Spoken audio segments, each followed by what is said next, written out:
Welcome to today's talk on research impact of the Research Assessment Exercise 2020.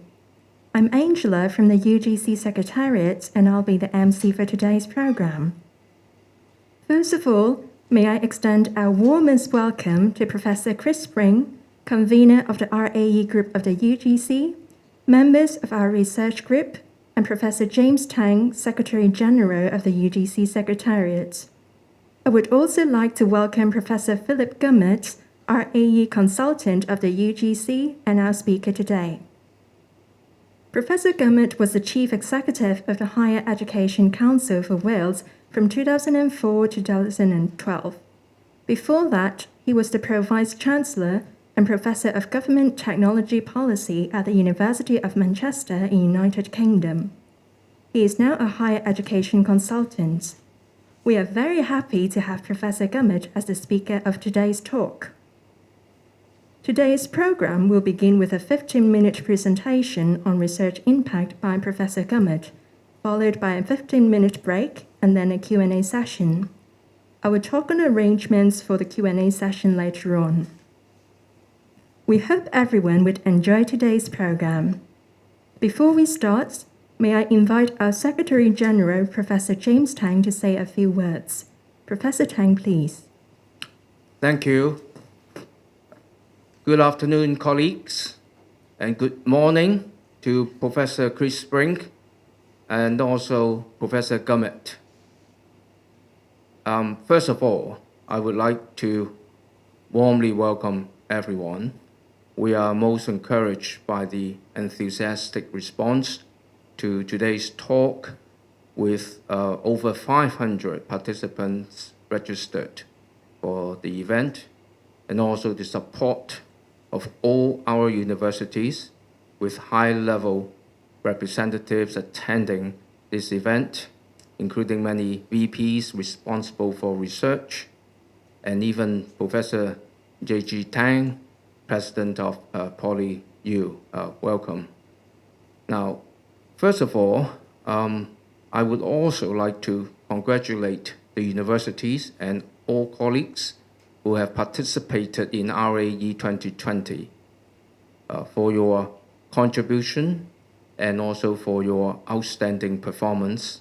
As everyone knows, 70% submission are judged to be internationally excellent or world-leading in this exercise.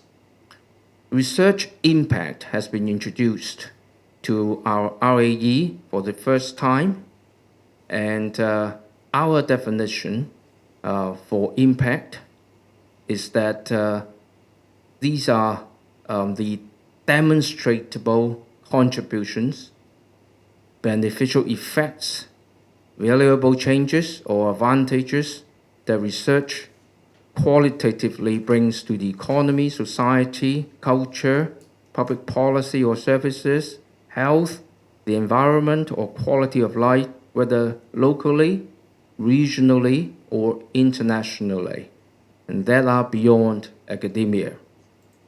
Impact is important partly because it helps us to reflect on the broader purpose of research, the implications of our work for the community, and how academic scholarship benefits society by making a difference in the real world. In turn, it helps to inform the public of the relevance of academic research and also funders, such as governments, to be accountable for the return of public resources and public investment. Experiences elsewhere, particularly I think in the UK, have demonstrated that the introduction of research impact in similar exercises has helped raise the visibility of the social and economic benefits of our work and help reach the research community with the wider society. We are actually going to have a series of other activities and initiatives to promote and explain the benefit of academic research in Hong Kong to the wider society. And today we are really fortunate to have Professor Gummett, who is our consultant for RAE 2020, to share with us the RAE panel's observations on our performance in the exercise in this particular aspect on research impact. Professor Gummett has also made very important contribution to the exercise during the whole process, and we would truly like to thank him here. Of course, we have other RG or REG members, Professor Chris Spring here, who obviously has led the whole exercise. Professor Yuxan Wong, who's served as deputy convener of REG, has also provided much needed support. So once again, I would like to welcome you all, and I do look forward to what Professor Gummett has to share, and I'm sure that you will all find today's talk by Professor Gummett interesting, useful, and enjoyable. Thank you. Thank you, Professor Tang. May I now invite Professor Gummett to present today's talk. Professor Gummett, please. Hello, everyone. It's a great pleasure to be with you this afternoon. I'm delighted that so many of you have decided to give some time to this exercise today. I'm going to start with a slide which gives an idea of the overview of the talk as a whole. There we go. And you can see from this that what I'm going to do is to begin by repeating one or two things that you may be familiar with, but it may not hurt just to repeat briefly, just to remind us what the RAE all involved and what the overall results showed. And then to turn more specifically to the question of impact, which of course was the new feature and what we're mainly going to talk about this afternoon. And then a little bit in the course of that about the reasons for introducing impact. And then we'll go on to look at the submissions and what emerged from it. And finally, some comments that the various panels offered on how to improve performance. And by that, they meant both the presentation, but also the generation of impact. So that if there's a future RAE round in Hong Kong in which impact repeats, then it may be possible to learn a little from this experience. So that's the plan. I think the other thing, perhaps just to say, by way, is this has been a very unusual RAE. No one expected when it started that it would be conducted under the conditions it has. It's been an extremely interesting exercise. First of an RAE by virtual means, and I can tell you that there is interest in other parts of the world, not least in the UK at the moment, in how this was achieved in Hong Kong and what lessons they might learn from it. Okay, so now let's move on to say that first of all, the panels. I mean, this has been a very peculiar RAE, as you don't need me to tell you. It's been conducted in circumstances that nobody predicted, and it's remarkable that it's been done under COVID conditions with the extraordinary efficiency which in the end it was conducted. This is really quite astonishing, I think. And I know that in other places, such as the UK at the moment, people are looking at what's happened in Hong Kong and saying, interesting, what can we learn from this experience? The panels were very clear that despite the COVID problems, the process was conducted effectively, fairly, and with no loss of rigor. They're very clear indeed about that, and they took great trouble over it. And you'll know already that the outcomes show an improvement in general compared to 2014. You'll be clear that because of the makeup of the panels, these judgments are made against the highest standards in the world, and every panel saw work equal to the best anywhere in the world as well. So this is a very, very strong outcome. People have said, oh gosh, there's quite an increase in performance since 2014. Is that reasonable? The panels say yes. They say, first, we conducted a rigorous process. Secondly, don't forget that research standards have been rising generally in the world. There are lots of indicators of that in the period since 2014. Thirdly, there's been a lot of investment in Hong Kong since 2014 in research. So you'd expect something to be emerging from that. And fourthly, when you look at the mission, you can see evidence in their research strategies that would lead you to think that things should be stronger than they were before. And what comes out of it all then is a really very rich source. You know, the case studies are published, as I'm sure you know. In the terms that James Tang was just describing, they provide very important information, both for explaining the value of the investment in the universities in Hong Kong, but also for promoting them and for building a stronger culture of impact in the future. Now, that just recaps things I'm sure you already know, basics of the scale of the operation. But I just draw your attention to the blue figures over here. The non-academic members, and this is particularly what gives confidence about the strength of the results, if you like, the justifiability of this. The fact that overwhelmingly the panel members were international, people with very great experience, in very many cases, and very distinguishable too. So that they're well placed to make these judgments against international standards. But also the local members and the local non-academic research end users who are extremely helpful in the impact area in terms of giving us some sense of, if you like, the plausibility of some of the claims being made against the context within Hong Kong.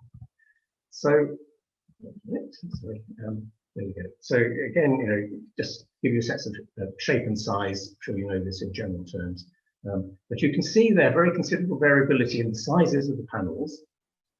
And the reason for that is, of course, very considerable variability in the number of submissions expected by each panel. Sorry, something that's not. There we go. Okay, and the results, again, I'm sure you're familiar with. Very, very strong outcome in terms of 70% of the results being at 4-star or 3-star. And the profiles by panel, the overall results, again, I won't dwell on this, you'll be familiar with this. And then in terms of impact, the middle block here, the middle block profile, where you can see that in every panel's case, the impact results were at least 50% 4-star and 3-star. And in all but one case, in fact, more than 60%. So that comes in as a new feature in this RAE, but the performance against it is good, as these data I hope demonstrate. Well, what was this all about? James has alluded to this already. Why was this brought in as a new feature in Hong Kong? And James has mentioned essentially what's at A and B here at the top, the reasons arising from policy for research in Hong Kong. And then the boxes below. Been very important. What the evidence emerging from the impact exercise does is enable people now to recognise in a more complete and formal way what's coming out of the universities in Hong Kong beyond the obviously extremely important primary purpose of education and research. There's a reference here also to incentivizing research of social and economic relevance, not to the detriment of anything else, but to give evidence of the benefits and supporting accountability. Bear in mind, after all, public money has got to be justified in a contest from other claimants of public funds, and so the question will be asked always, well, why should universities get this money? Here now is more evidence to enable that discussion to be conducted. And I'd like also just to recap on what impact meant, because as we'll see later, questions of understanding exactly what's involved here are among the issues raised by the panels in their advice about what to do in the future. So in a sense, it's kind of worth going back to first principles and looking again at what was this about, and what emerged in the course of the exercise was that in some of the submissions, at least some of the submissions, it was not clear that those producing the submission, writing the submission, if you like, had fully grasped what is being asked for here. So it's about demonstrable contributions. So there has to be, it's not enough to claim it; it has to be demonstrated, and the evidence has to be there, and it has to be beyond that in particular. And these were two of the issues that as I'll say in a little bit more detail later, did come up in the panel's assessments of the exercise, of the submissions that they received. So having just reminded ourselves what we mean by impact, it's perhaps just worth making a comment about the novelty of this experience in Hong Kong, and just look briefly at a question that was raised by some people at the time. Namely, is it possible to do this? Is it possible to assess impact in a sensible fashion? And maybe another question, how useful is it anyway to do this? And I think perhaps the point to make here is that although this was the first time impact had been used as part of an RAE in Hong Kong, there had been some prior experience, notably in the UK, in 2014 in the Research Excellence Framework review then. And what emerged from that was a conclusion that it is indeed possible to make a reasonable assessment of it, and that there were positive values going beyond the RAE itself. And the basis for that claim is that an independent review was conducted by Nicholas Stern soon afterwards. We looked at this in really quite considerable detail. And what you have on this slide is a few of the conclusions that he reached. The first of which was that the new impact element, note the wording here, contributed to an evolving culture of wider engagement. That word culture is talking not just about the exercise itself, but the way in which it began to cause more and more thought to be given to the question of how one might both promote and also present the effects, the wider effects of research conducted in universities.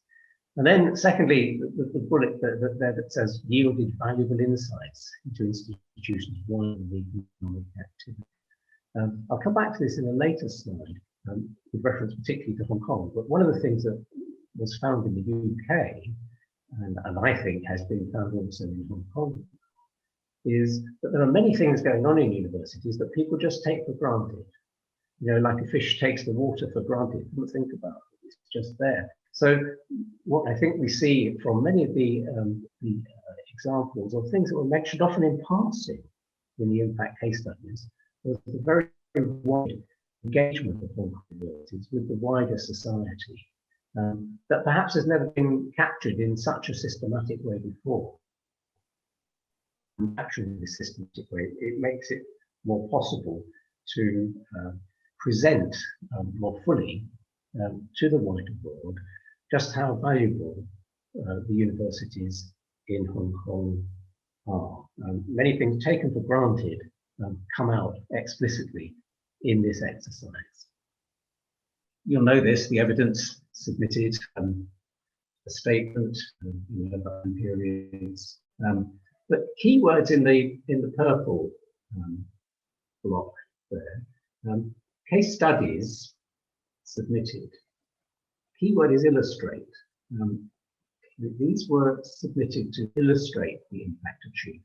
In other words, they weren't meant to give a comprehensive account of where all research in a particular unit of assessment had been made, but to illustrate. So they could be selected perfectly reasonably and perfectly properly to show the very best that could be said about the impact that a unit of assessment had achieved. And I want to emphasize that point now, because when I look at a little bit of rather rough and ready quantitative analysis in a moment, it's important to remember this point. It's important. The picture I'm going to present of where the impact fell doesn't necessarily tell us the whole story about any unit of assessment or any university or Hong Kong as a whole.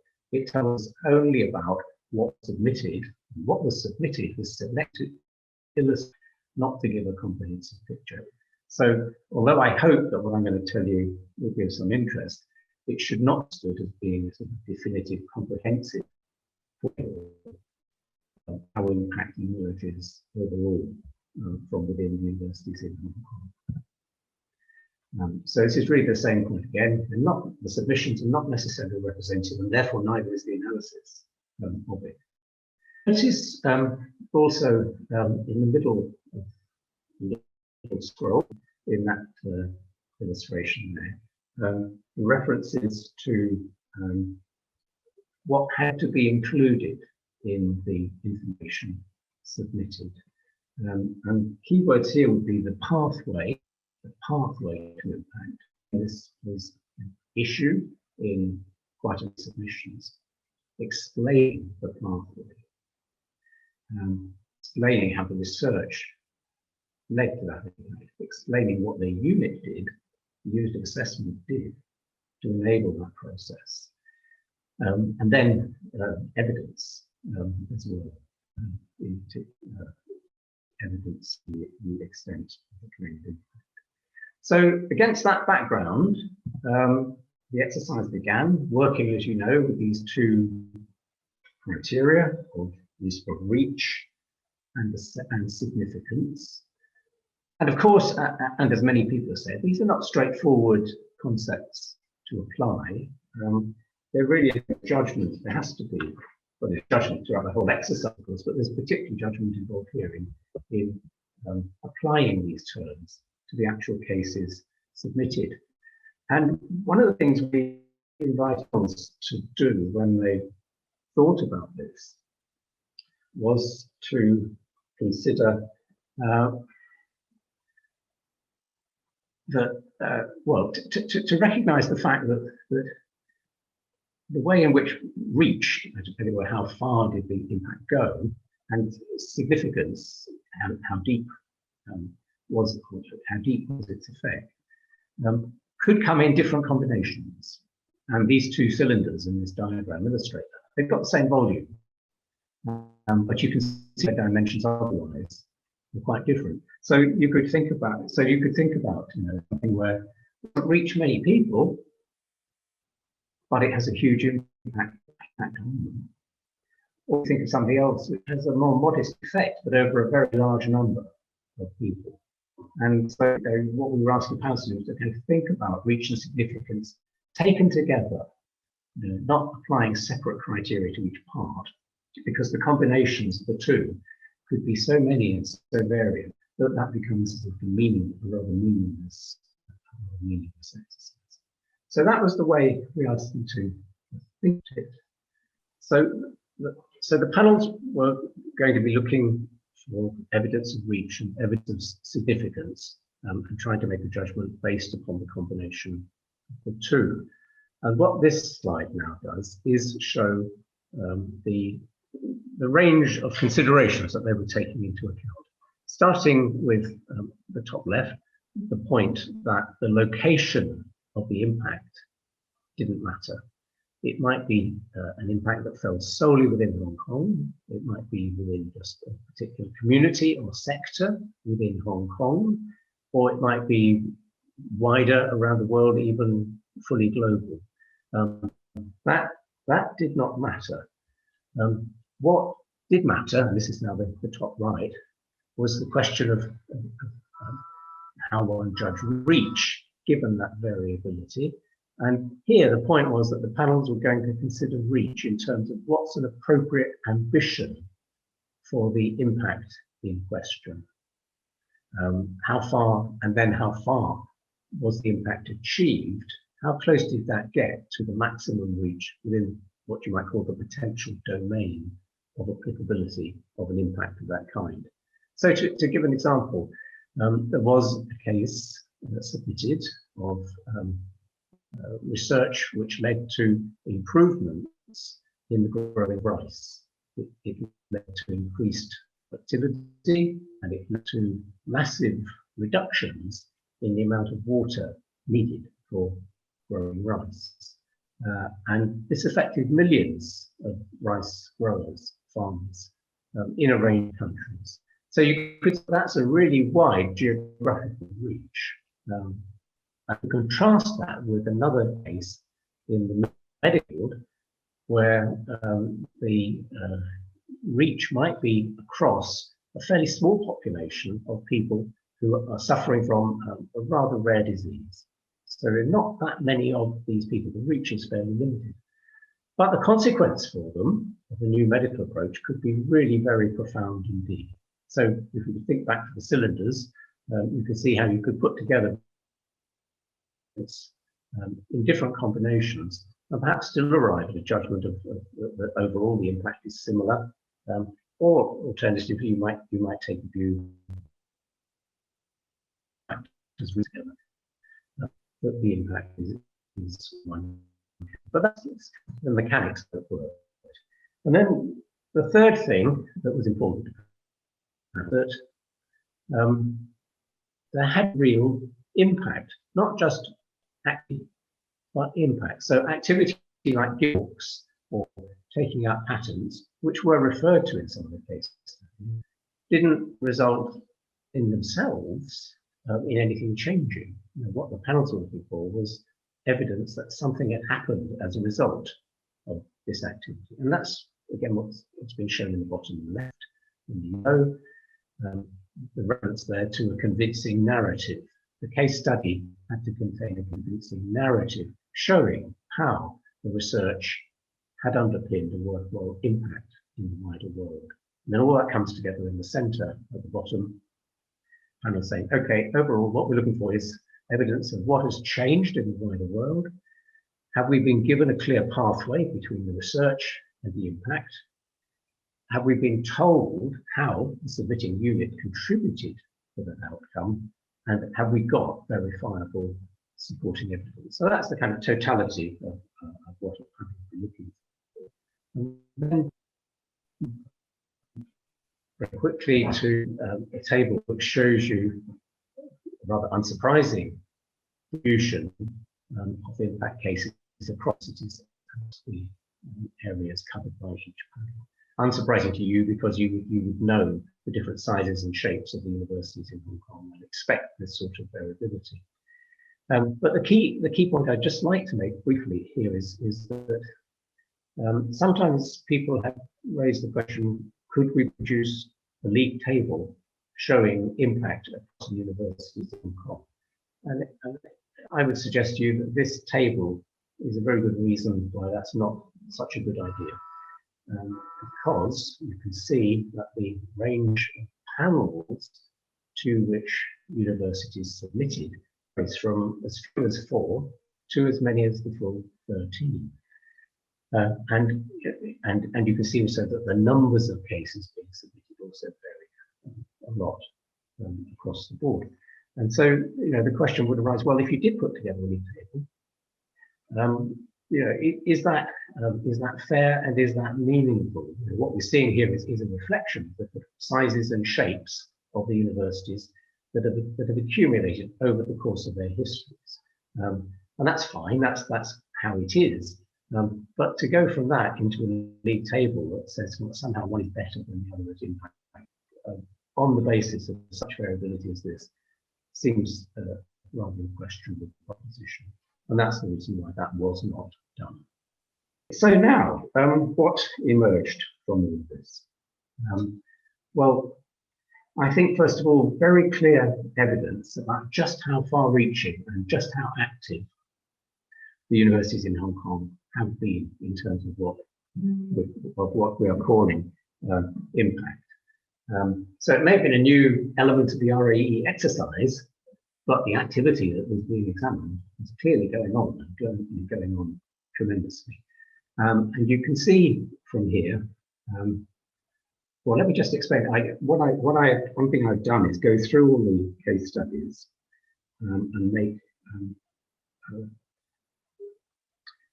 I would have to say it's a rough analysis. It's based on reading through them all and applying my own judgment to a number of different questions about what is to be found in them. One of the things I looked for was, are they claiming an impact within Hong Kong?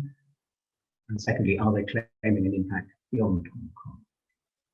And I would say that, well, certainly at least 89% claimed an impact within Hong Kong, and at least 76% claimed an impact beyond Hong Kong. So you can see something there about the reach. And the ones beyond Hong Kong overwhelmingly falling in mainland China, but very, very many as well instead across Asia more broadly and globally. One of the things that came out almost in passing from reading the studies was thing I was referring to earlier when I said people can do things which they take granted and necessarily make much of a fuss about. And here I think is some examples of this, where what one found was the case study that goes through in detail the submission that the university wanted to make, or the URA wanted to make. And where, tucked in somewhere or other would be a little paragraph that said, oh, and also we did some other things. And these are some examples, and I think they're terrific. The one on the left about not only doing the work on marine pollution and conservation, but also running in parallel an outreach program with schools. And that's just sort of put there as a sort of an aside.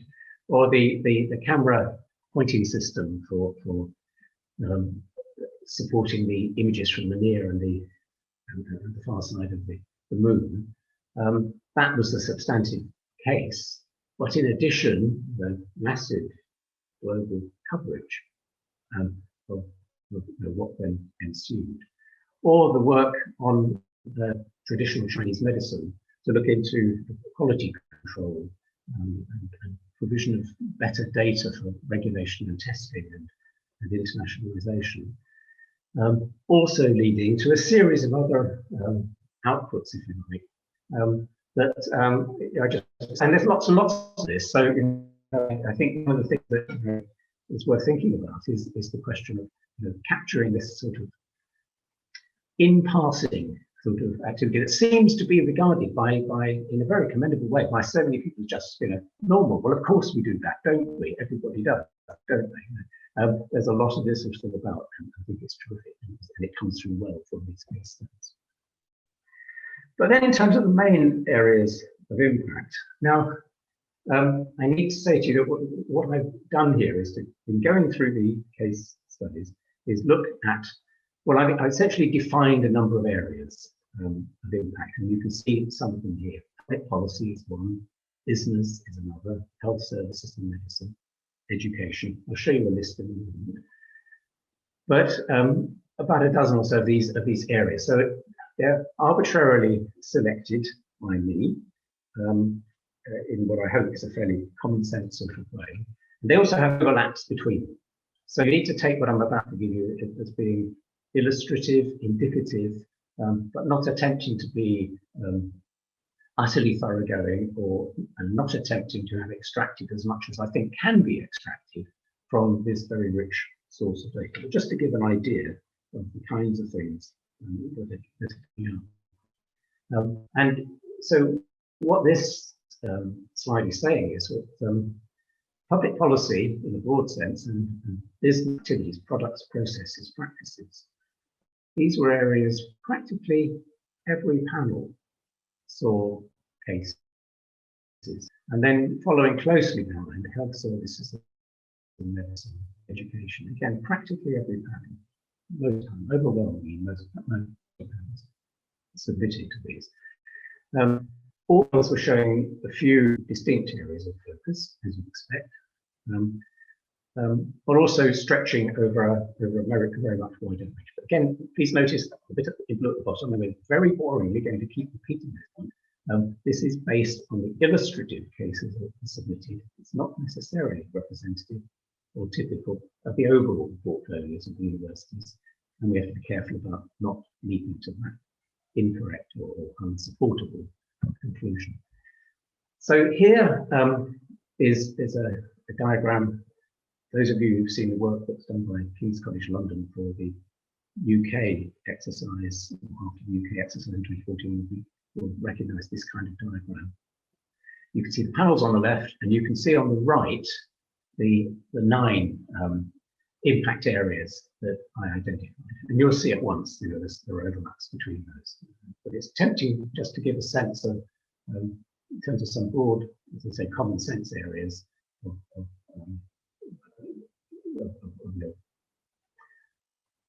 attempting to say, well, where did the impact fall? Agriculture, health, environment, communication, public policy, education, and so on. Trying to give you a sense. And you can see there, if you look on the right-hand side, you can see, again, the point that business and public policy are getting contributions to them, or impacts within those areas, from just about everywhere. And then health and education following, and then others after that. So you can see the flows from the disciplinary areas to the impact areas is very broad. And similarly here, where across the top of those impact areas, across the top of the panels, and then down the side of the impact areas. And you can see again now for each panel, looking vertically, we'll see there are 1 or 2 larger spots which are showing the main areas of concentration for that panel. But you can also see the spread going across much wider. And I think it's a very important observation to make, because sometimes people have a quite narrow view about where the impact from particular disciplinary areas falls. And I think that if you look at these case studies, what you see is it's just not the case. There are very wide-ranging impacts coming from what you might at first glance think of as the most unlikely sources. And I think that's a terrific outcome. I've got a number of slides here which I'm not going to dwell on, because I think we're going to be able to get at this material in one form or another later anyway. But it's just repeating what I've said a moment ago in a little bit more detail. Just going to, so if you take, I don't know, take physical sciences at the bottom there, you can see it's saying, okay, so strong focus on business products, but also in public policy and communications and tech areas, if you like. And computer science falling not just on business products, but health and medicine and so on. Law, public policy, but also social welfare.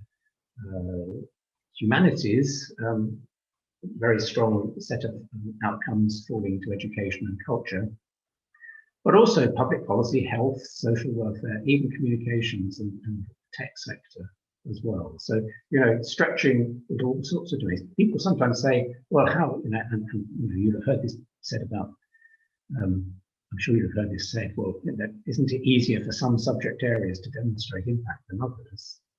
The results show a capacity to demonstrate impact in all sorts of places from every subject area.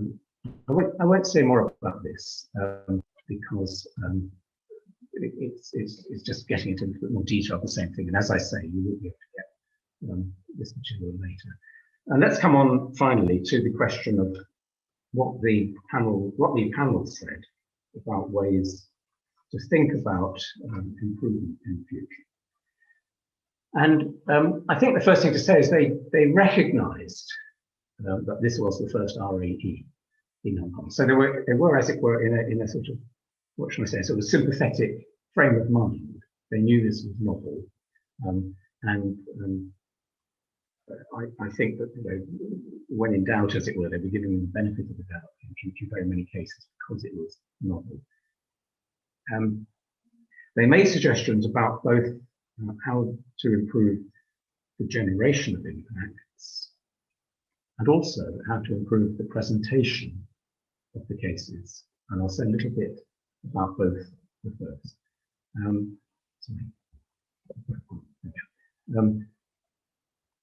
In terms of the generation, I mean, one of the things they observed was that it was obvious to them that individual universities were at different stages of development in their approach to impact and in the resources they deployed to support not just research, but also impact.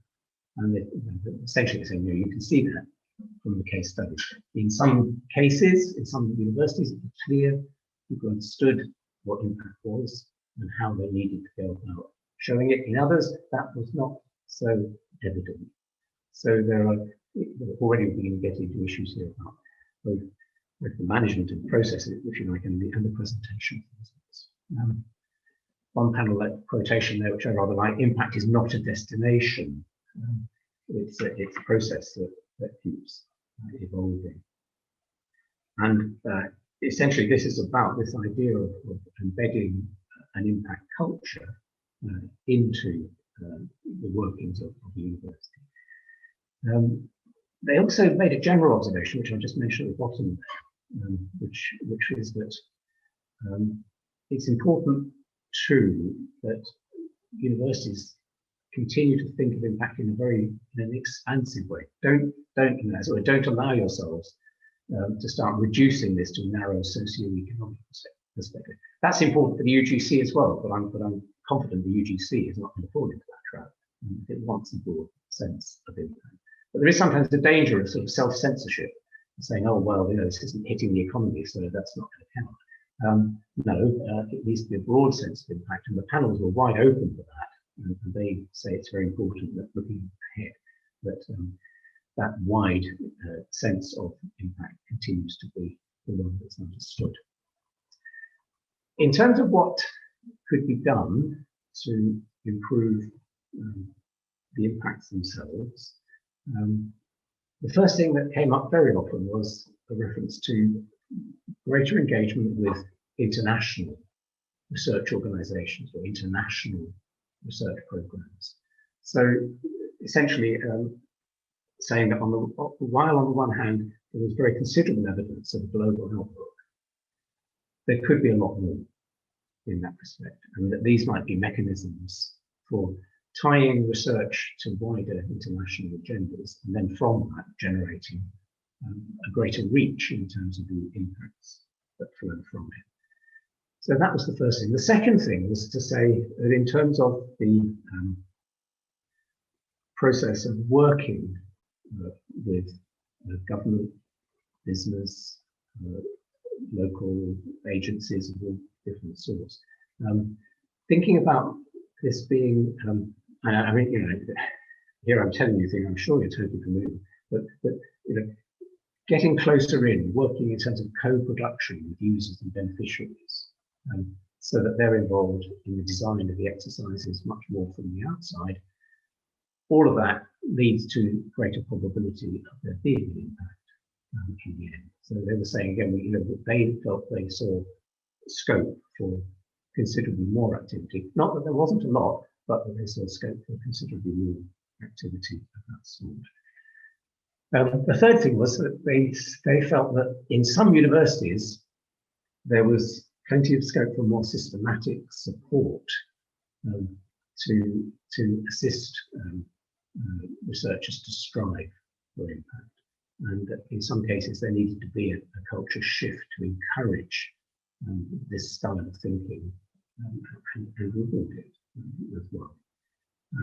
And in a sense, what I'm saying is that they're saying they could see where there was a sort of an institutional structure and framework around the submissions, and those were that was less evident.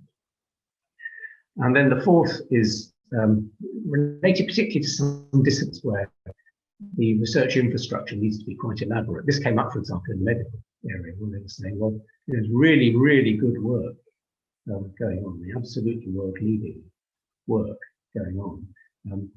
But looking at international competitors, as it were, they were saying, there is scope to strengthen the research infrastructure in terms of things like clinical trials units, so as to make it easier to do better random controlled trials and so forth. So it's questions about research infrastructure.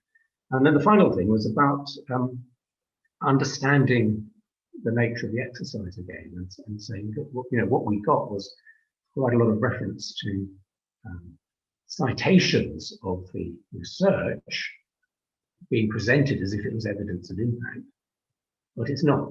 It's evidence of the impact within the academic world of research, but it's not evidence of the impact.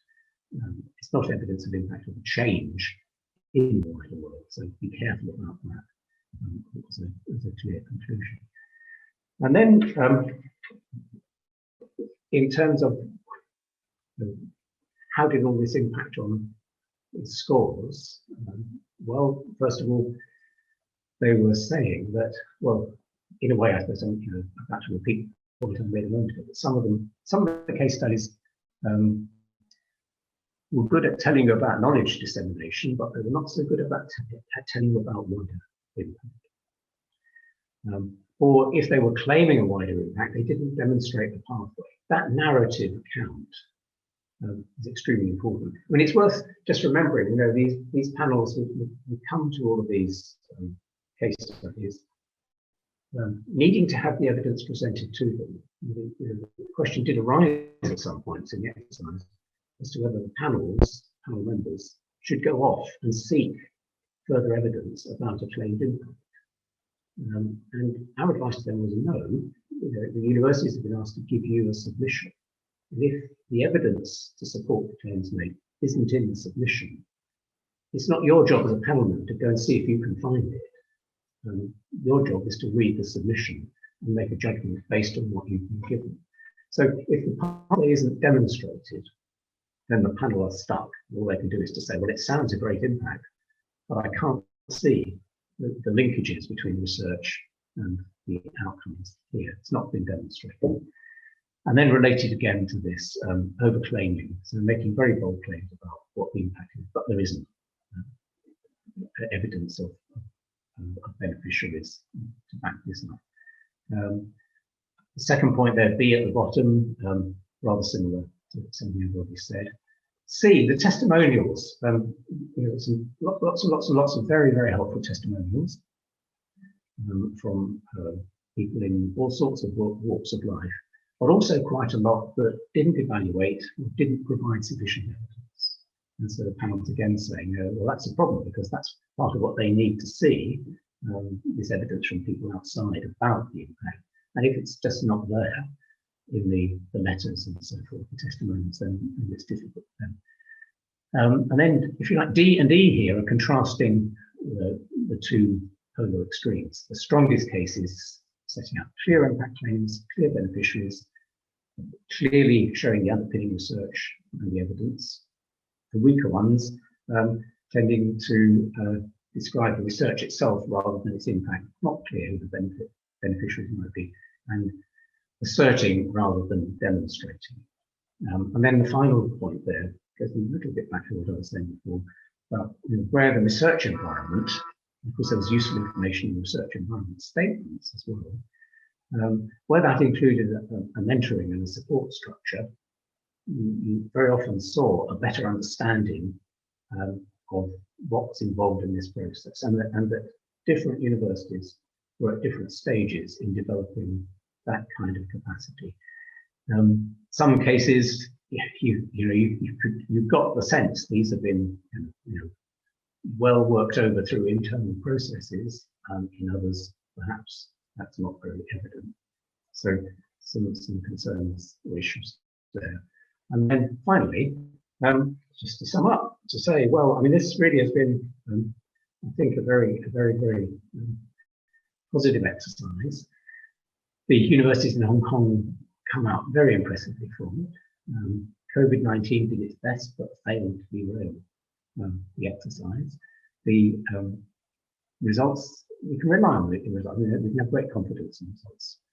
And we can be, I think, very pleased too that impact for all its novelty was generally well managed, and that the impact element gives impressive evidence of impact in a wide range of areas within and beyond Hong Kong, and that this is true of all universities, and that there is good evidence too almost in passing, as I've mentioned, of a strong commitment to outreach to schools and communities, which certainly should be sung about loudly.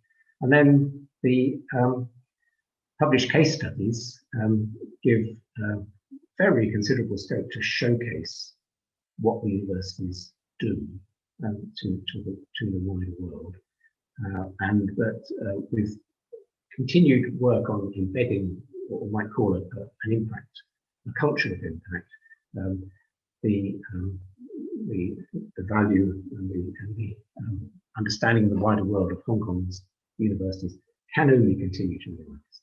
I will stop at that point. Thank you very much for your attention. Thank you, Professor Gummett. We will now take a 15-minute break and then come back for the Q&A session.